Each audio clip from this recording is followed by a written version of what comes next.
नमस्कार दोस्तों, देश की सीमाओं को सुरक्षित रखने और दुश्मन की नींद रातों को हराम करने में भारत की शानदार संस्था डीआरडीओ का बहुत अहम स्थान है। भारतीय सेना, भारतीय नेवी और भारतीय वायुसेना को शानदार से शानदार मिसाइल, खतरनाक टैंक और खतरनाक लड़ाकू विमान बनाकर दिए हैं और इसको लेकर देश डीआरडीओ पर गर्व भी करता है। इसी कड़ी में डीआरडीओ ने ठोस ईंधन वाले रैमजेट मतलब एसएफडीआर मिसाइल का उड़ीसा के चांदीपुर में सफल परीक्षण किया है।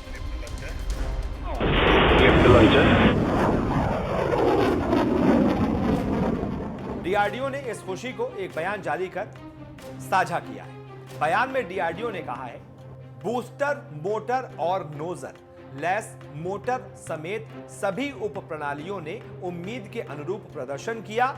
गिने चुने देशों के पास उपलब्ध बयान में कहा गया है, रक्षा मामलों के जानकारों की माने तो जो मिसाइल का सफल परीक्षण किया गया है, ऐसे सिस्टम सिर्फ कुछ ही गिने चुने देशों के पास हैं।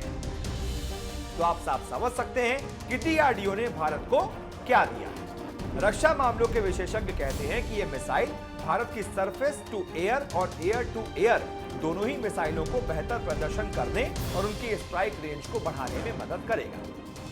डीआरडीओ अधिकारियों की माने तो परीक्षण के दौरान कई नई तकनीकियां साबित हुई हैं। इसमें सॉलिड फ्यूल डक्टेड रैमजेट तकनीक का भी इस्तेमाल किया गया है।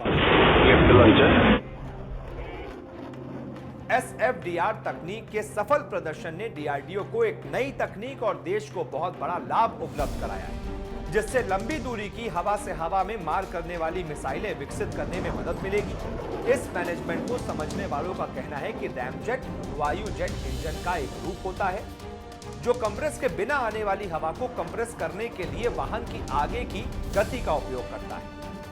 किसी भी मिसाइल की स्पीड बढ़ाने के लिए अब रैमजेट इंजन का प्रयोग किया जा रहा है।